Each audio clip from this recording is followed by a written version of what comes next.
Imagine reading a financial report that states a specific asset market just grew by 64% in 8 weeks. Right. If you hold positions in that market, you naturally assume the assets themselves are experiencing a massive surge in demand. You would assume that, yes. But what if the data revealed that, when measured in the native currency those assets actually trade in, the growth was only 1.9%? That changes the reality entirely. It does. Welcome to this special edition of our ongoing investigative series covering the art and technology market. Today is August 26, 2026. And we are releasing this comprehensive deep dive just ahead of NFT.NYC 2026, which opens on September 1 at the Edison Ballroom in Times Square. And we need to establish exactly where this analysis sits within the broader reporting sequence we have been building for you. Right, because the previous 3 parts of this series, we spent 10 full hours dissecting a single conference room on July 16th. Yeah, 10 hours. And to contextualize that, across a 10-hour program in that specific room, the discussion of technology as an artistic medium accounted for roughly 30 minutes. The words digital art were not even spoken from the stage until mid-afternoon. Exactly. That event had effectively stopped arguing the case its own title implied. The focus had shifted entirely away from the cultural output and towards secondary financial mechanics. So today, we step back from that specific room to look at the wider market that the room was discussing. The framing of this deep dive is strict continuity. It is the exact same market. It is the same overarching story. But this is a wider shot. The picture is now clearer than it was in July. And I will state up front that the picture is clearer, not happier. We must establish our analytical tone immediately. We are speaking today as measured specific market analysts. Correct. We will examine precise figures, structural market mechanics, and the underlying data without any of the atmospheric narrative or forward-looking speculation that typically surrounds this category. The data provides a sufficient roadmap of what is actually occurring. We will begin with the central contradiction that organizes and drives this entire analysis. Between June 30 and August 25, the market grew 64% in dollars and 1.9% in Ether over the exact same 8 weeks. That structural discrepancy defines the current reality of this sector. We need to break down exactly how those two completely divergent figures can exist in the same window of time, describing the exact same underlying assets. Because it requires us to deconstruct the illusion of a market recovery by analyzing the underlying currency movement. Yes. Let us examine the mechanics of this reported recovery. The headline number that is widely circulated as a market resurgence relies entirely on the dollar valuation. Right. The total capitalization of the NFT market rose from a June 30 close of $1.3 billion to $2.13 billion by August 25. Which appears to be a robust recovery when viewed in a vacuum. It represents a mathematically massive expansion in total capitalization. It suggests a sudden influx of capital and renewed interest. It does. However, that reading ignores the fundamental structural reality of the assets in question. Every single asset in this market is priced, bid on, and traded in Ether. The assets are not priced in dollars. No, they are not. The dollar figure is a secondary conversion, applied after the fact for the convenience of traditional financial reporting. Okay, let's unpack this structural reality. Over those exact same weeks, the base currency of the market moved drastically. Right. Ether rose from a June 30 close of $1,558 to a current price of $2,506. That price movement in the underlying currency represents a 61% increase. The base layer of the market expanded its dollar value entirely independent of the cultural assets sitting on top of it. Think of it like measuring the square footage of a house using a tape measure made of elastic rubber. Okay. If the rubber stretches by 60% while you are pulling it across the floor, the resulting measurement will make the house appear vastly larger. Right, but the house has not grown a single inch. Exactly. Your unit of measurement has distorted the physical reality of the object being measured. When you use a stretching ruler, you are measuring the ruler, not the house. That structural mechanism perfectly isolates the error in the current recovery narrative. When we remove the stretching ruler and price the market in the currency it actually trades in, the picture changes completely. Because priced in Ether, the market grew exactly 1.9%. This means roughly 62 of the 64 points of growth came from the currency underneath moving, not the art on top of it. The objects did not become more valuable in their native ecosystem. The native ecosystem simply became more expensive when converted to fiat currency. And the distortion becomes even more apparent when we isolate the month of July. In that specific window, we see a complete and total divergence between the two units of measurement. The July data provides a perfect contrast. In dollars, the market in July was up 18.5%, but in Ether, it was down 1.8%. Right. A month that was widely reported across industry publications as a gain was actually a decline in the unit of account that matters to the participants trading the assets. The structural danger of single-unit reporting is evident here. When an asset priced in Ether is reported only in dollars, a single figure is attempting to measure two entirely separate variables at once, It attempts to measure the specific demand for the digital art. while simultaneously measuring the macroeconomic demand for Ether. Exactly. And it reports them as one consolidated number, which renders the data useless for actual analysis of the art market. The standard requires us to identify this divergence strictly as a currency effect. I want to look at a second signal emerging from this same dataset. Proceed. We established that the total capitalization sits at $2.13 billion. Yet, despite that massive theoretical capitalization, the most recent 24-hour sales volume was only $2.85 million. That is correct. So what are the structural mechanics of a market holding over $2 billion in capitalization while trading less than $3 million a day? That is a critical discrepancy between stock and flow. Explain that for the listener. In market mechanics, stock refers to the total value of all assets held. Flow refers to the volume of assets actively trading hands in a given period. Right. A massive stock combined with negligible flow indicates a deeply illiquid frozen market.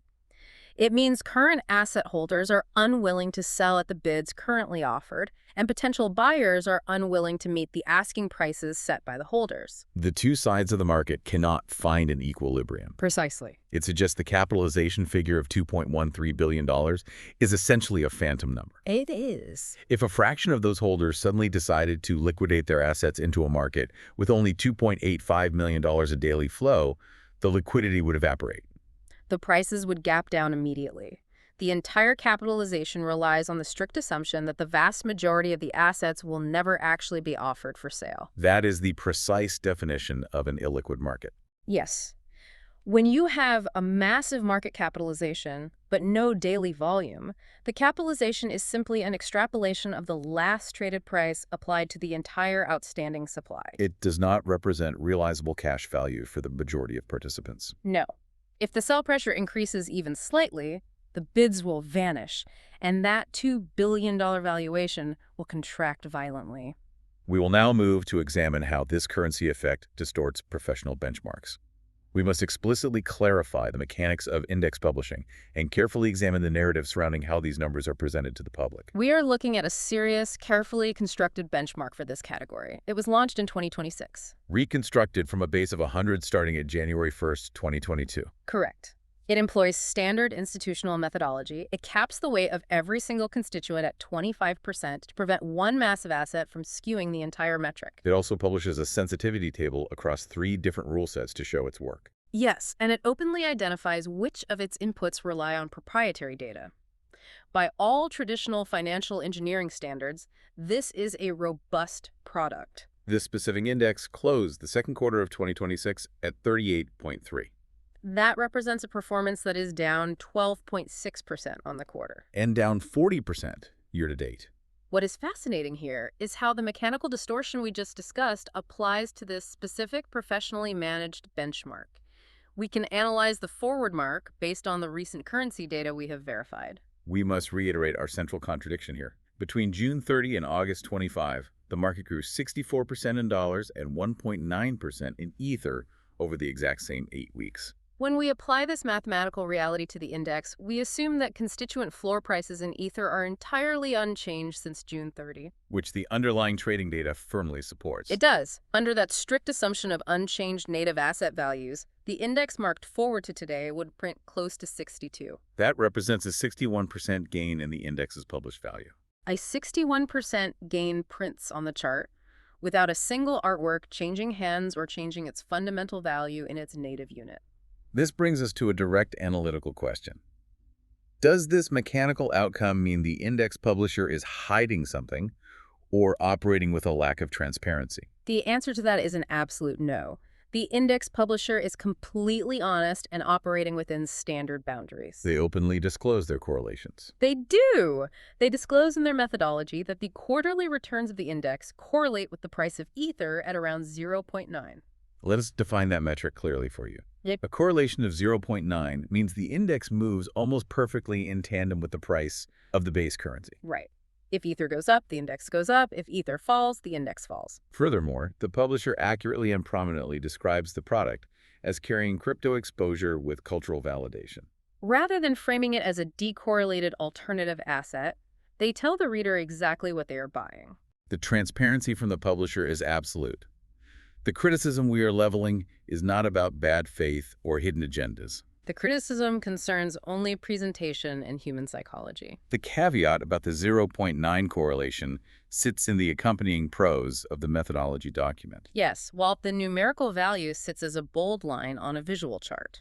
In financial reporting, readers consume and internalize numbers and visual trajectories. They routinely bypass the contextual prose. When a 61% gain prints on a dashboard, the broader market reads it as a resurgence of demand for the cultural assets themselves. The visual signal overrides the publisher's honest text disclosure that the move is primarily a macroeconomic currency fluctuation. The data pipeline scrapes the number, publishers write headlines based on the number, and the nuance of the correlation is lost in transmission. We can outline a simple, highly cost-effective remedy for this structural reporting issue. The solution is to publish the data in both units simultaneously. Present the index in Ether. Present the index in dollars right next to it. And explicitly name the mathematical difference between those two lines as a currency effect. It literally costs one extra column in a spreadsheet. Yet nobody in the category currently implements this standard. Doing so would instantly isolate the underlying cultural performance of the assets from the performance of the macroeconomic base layer. It would provide absolute clarity to anyone trying to allocate capital based on actual art demand. Correct.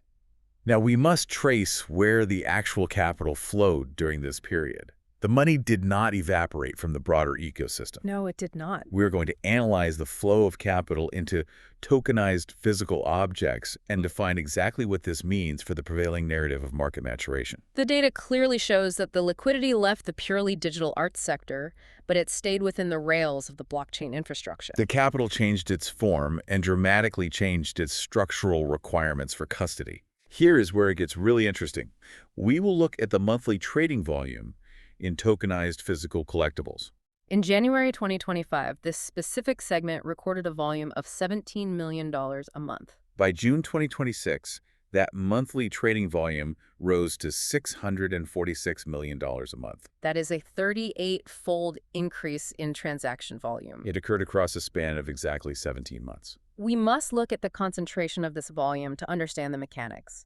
This activity is not distributed evenly across a vibrant ecosystem of competitors. A single platform accounted for $406 million of that June figure. That single platform represents roughly 63% of the entire segment's volume. To provide proper scale for these figures, we must look at the legacy platforms. Yes, in that same month of June, OpenSea recorded just $32.7 million in total volume. OpenSea was the primary marketplace, synonymous with the massive consumer boom of 2021. Right. Now, one specialized vaulted card operation is doing 12 times the volume of the venue that defined the absolute peak of the category. This immense concentration of capital occurred while art strictly on-chain sat at a 4-year low in terms of trading flow. Exactly. I want to address a specific narrative trap that often accompanies data like this. Okay. Does this massive shift toward physical vaulted assets mean the market is maturing, professionalizing, or moving past speculative retail trading? The data firmly rejects that narrative. The segment that absorbed this capital remains heavily speculative retail activity. These assets are professionally graded physical trading cards. They are sealed in plastic slabs and held in verified centralized custody. Much of the trading activity is simply speculation against the future redemption value of the physical object. It is not collecting in any art historical sense. No, and it does not represent a maturation of the digital art market. It is crucial to define what the data actually proves, rather than what the industry hopes it proves. Right. It does not prove that the digital asset market has come of age. It proves a much narrower, highly specific mechanical reality. What the data proves is that the custody mechanism works when applied to a standardized object. Buyers willingly accepted a digital token, but only because that specific token was legally and mechanically bound to a specific physical object. That object is held in verified custody. It is insured. And crucially, it is redeemable on demand. If the holder burns the token, the physical card is mailed to their house. This is an infrastructure result. It is not an aesthetic or cultural result. It is the functional, consumer-facing edge of the tokenization story that traditional financial institutions currently discuss under the label of real-world assets. The capital demanded a physical anchor. The implication for digital art is direct and structural.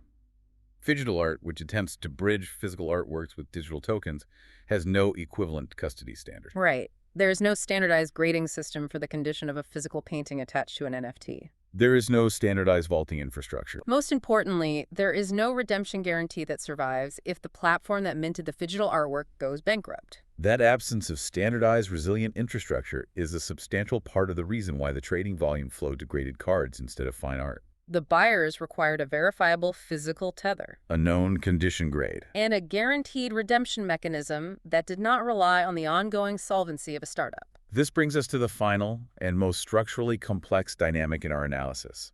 We need to examine the massive divergence between the collapse of the commercial venue layer and the survival of the underlying protocol.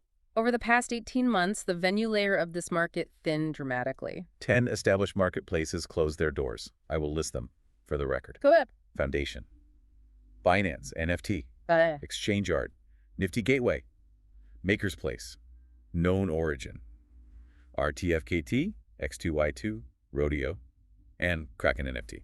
Alongside those major business closures, the category's principal floor price data source shut down entirely at the end of June. Furthermore, a major traditional auction house closed its dedicated digital art department in September 2025. That list represents a near-total collapse of the commercial front-end infrastructure that was built to service this market. Yet there is a fundamental technical reality that must be explicitly documented here. Despite 10 marketplaces shutting down their servers, not one single artwork was lost. If we connect this to the bigger picture, we see the foundational premise of the technology being validated through a commercial collapse. The artworks remained on-chain and non-custodial through every single business failure. When a company like Nifty Gateway or Foundation turns off its website, they are only turning off the graphical user interface. The actual ownership record sits on a distributed ledger that the company does not control. Exactly. The ownership records completely survived the collapse of the corporate entities that were built on top of them. Walk through the mechanics of why this divergence exists and why it is a feature rather than a bug. The commercial venues are merely web interfaces. They are front-end portals that query and display data from the underlying blockchain protocol. The protocol itself is a distributed network maintained by thousands of independent nodes. The explicit design intent of this specific architecture is that individual participants, including massive commercial interfaces and billion-dollar companies, can fail, go bankrupt, or simply leave. And the cryptographic ownership record stands regardless. Right. Most external observers are filing this period strictly as a catastrophic decline because they are measuring the death of the commercial layer. But mechanically, this is the system design working exactly as specified under extreme stress. The venture-backed businesses failed to find sustainable revenue models, but the underlying ledger performed its exact technical function without interruption. While the commercial venues closed their doors, we must observe the opposing movement at the institutional and cultural level. Major traditional museums have systematically taken foundational on-chain works into their permanent collections during this exact same window of time. A museum entirely dedicated to AI art opened in Los Angeles in June 2026. Additionally, a significant, highly funded institutional survey of internet art opens in New York this November. What does this deep divergence tell us about the fundamental difference between commercial viability and cultural preservation? It tells us that cultural validation does not require a high-velocity, speculative trading venue. The institutional curators are recognizing the immutable provenance and the historical record provided by the protocol itself. They are valuing the technology entirely separate from the speculative commercial layer that initially popularized it in 2021. The cultural meaning of the art stayed, even as the speculative liquidity left the purely digital assets to go trade physical vaulted cards. Yes. We will synthesize this detailed analysis into 3 concrete takeaways for you. Number 1 is the standard. Publish everything twice. Report the index in Ether and report the index in dollars. Explicitly name the difference between them as a currency effect. It is computationally cheap to do, it is completely checkable by any auditor, and it is currently unoccupied territory in financial market reporting. Number 2 is the direction of capital. The money went to physical objects with verified custody and a redeemable record. That is precisely where the volume sits. It is a mathematical fact derived from the chain data, not an opinion on the aesthetic maturation of the market. Number 3 is the invitation. We direct you to read the full, comprehensive report publishing today in the Phygital Times. The report is titled, Money Left, meaning stayed, and the clock was never reset.